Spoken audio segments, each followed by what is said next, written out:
Kisah ini bukan tentang penaklukan, melainkan tentang perjalanan iman yang damai, dibawa oleh para saudagar dari Yaman, Gujarat, dan Aceh.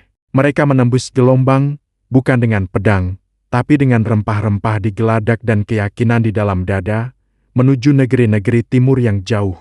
Bayangkan lautan luas di hadapan mereka. Setiap ombak yang mereka lalui adalah saksi bisu keteguhan hati. Mereka bukanlah tentara, melainkan pedagang, diplomat, dan dai sekaligus. Misi mereka sederhana, berdagang dengan jujur, menjalin hubungan baik, dan membagikan cahaya iman yang mereka bawa. Etika dan kejujuran adalah mata uang mereka yang paling berharga. Perjalanan mereka membawa mereka ke salah satu peradaban terbesar di dunia, Tiongkok. Mereka berlabuh di pelabuhan Guangzhou dan Quanzhou, kota-kota kosmopolitan yang ramai. Kaisar dari dinasti Tang, yang saat itu memimpin sebuah imperium emas, terkesan bukan oleh kekuatan militer mereka, melainkan oleh sopan santun, integritas, dan etos kerja yang mereka tunjukkan. Hubungan yang terjalin bukanlah hubungan antara penakluk dan yang ditaklukkan, melainkan hubungan saling menghormati. Para saudagar Muslim ini disambut baik, dan sebagai bukti dari penerimaan itu, sebuah monumen bersejarah pun berdiri megah di Guangzhou. Masjid Huaisheng, yang juga dikenal sebagai Masjid Mercusuar, dibangun. Ini bukan sekadar tempat ibadah. Ini adalah simbol persahabatan antar peradaban. Masjid Huaisheng menjadi salawan masjid tertua di dunia. Saksi bisu betapa Islam masuk ke Tiongkok dengan cara yang elegan dan damai. Komunitas Muslim mulai tumbuh di sekitar pelabuhan-pelabuhan ini. Mereka tidak memisahkan diri, tetapi berbaur, menikah dengan penduduk lokal, dan mengadopsi sebagian budaya sambil tetap mempertahankan identitas keislaman mereka. Jejak mereka masih bisa kita lihat hingga hari ini dalam arsitektur, kaligrafi, bahkan dalam beberapa hidangan kuliner lokal. Ini adalah bukti nyata bahwa Islam mampu berdialog dengan budaya manapun. Sementara itu, di darat, sebuah kisah lain sedang terukir di sepanjang jalur sutra yang legendaris. Jalur perdagangan kuno yang menghubungkan timur dan barat ini tidak hanya dilalui oleh kafilah yang membawa sutra dan permata, tetapi juga ide, ilmu pengetahuan, dan keyakinan. Islam menyebar dari kota ke kota, dari Samarkand hingga Kashgar, bukan melalui paksaan, melainkan melalui interaksi yang alamiah. Di setiap kota persinggahan, peradaban baru lahir. Masjid-masjid dengan arsitektur yang menakjubkan didirikan, memadukan gaya Persia, Asia Tengah, dan Tiongkok. Madrasah-madrasah atau pusat pendidikan Islam tumbuh subur, menjadi mercusuar ilmu pengetahuan. Di tempat-tempat inilah para ulama dan ilmuwan Muslim seperti Al-Khawarizmi, Ibnu Sina, dan Al-Biruni mengembangkan matematika, astronomi, kedokteran, dan filsafat.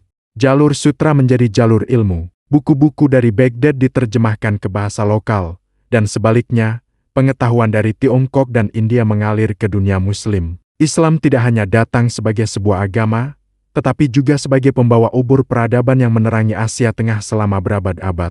Kota-kota seperti Bukhara dan Samarkand menjadi pusat intelektual dunia, menarik pelajar dari berbagai penjuru.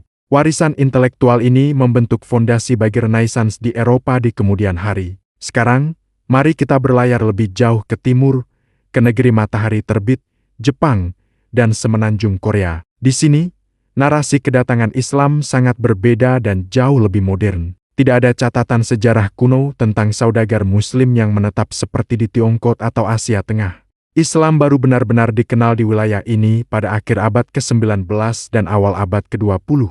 Di Jepang, kontak pertama yang signifikan terjadi setelah restorasi Meiji, ketika Jepang membuka diri terhadap dunia luar. Beberapa kisah menarik muncul, seperti kisah pelarian orang-orang Tatar Muslim dari Rusia setelah revolusi Bolshevik. Mereka menemukan perlindungan di Jepang dan mendirikan komunitas Muslim pertama di Tokyo dan Kobe. Masjid Kobe, yang dibangun pada tahun 1935, menjadi masjid pertama di Jepang dan secara ajaib selama dari bom Perang Dunia II. Pertumbuhan Islam di Jepang dan Korea Selatan di era modern lebih didorong oleh hubungan dagang, pertukaran pelajar, dan migrasi tenaga kerja. Mahasiswa dari negara-negara Muslim yang belajar di universitas-universitas Jepang dan Korea menjadi duta-duta informal. Mereka memperkenalkan Islam melalui interaksi sehari-hari, melalui akhlak dan perilaku mereka. Di Korea Selatan, Keterlibatan tentara Turki dalam Perang Korea pada tahun 1950-an juga memainkan peran penting. Tentara Turki tidak hanya bertempur, tetapi juga melakukan dakwah informal. Mereka menunjukkan ajaran Islam melalui disiplin, solidaritas, dan ibadah mereka, yang menarik simpati sebagian warga Korea. Masjid Pusat Seoul, yang didirikan pada tahun 1976 di Itaewon, menjadi simbol kehadiran Islam yang mapan di negeri ginseng. Kisah di Jepang dan Korea menunjukkan bahwa bahkan di era modern, Islam tetap menyebar melalui cara-cara damai, melalui pendidikan, diplomasi budaya, dan interaksi personal. Tidak ada pedang yang terhunus, tidak ada paksaan, yang ada hanyalah dialog, pemahaman, dan jalinan kemanusiaan. Dari Guangzhou hingga Samarkand, dari Tokyo hingga Seoul, benang merahnya tetap sama. Islam tidak memaksa masuk lewat pedang, tetapi mengetuk dan menembus hati melalui etika, kejujuran, dan ilmu pengetahuan. Para saudagar Muslim di masa lalu mengajarkan bahwa perdagangan terbaik adalah perdagangan yang adil. Para cendekiawan Muslim menunjukkan bahwa iman terbaik adalah iman yang mencerahkan akal. Hingga kini, jejak abadi itu masih bisa kita saksikan dalam lengkungan kubah masjid di Xi'an yang bergaya pagoda Tiongkok, dalam manuskrip kuno di Uzbekistan yang menyimpan kebijaksanaan ribuan tahun, dalam filosofi dagang di banyak wilayah Asia yang berakar pada prinsip kejujuran dan kepercayaan yang dibawa para saudagar Muslim. Kisah ini adalah pengingat indah bahwa esensi sejati dari penyebaran sebuah keyakinan bukanlah tentang menaklukkan wilayah, tetapi tentang memenangkan hati. Sebuah warisan perdamaian yang terukir di sepanjang jalur laut dan darat, membuktikan bahwa iman yang tulus akan selalu menemukan jalannya dengan cara yang paling mulia. Terima kasih banyak sudah menyimak perjalanan kita hari ini. Semoga kisah ini memberikan inspirasi dan wawasan baru bagi kita semua. Jangan lupa untuk like, komen, dan subscribe agar kita bisa terus menjelajahi kisah-kisah menarik lainnya bersama-sama. Sampai jumpa di video berikutnya.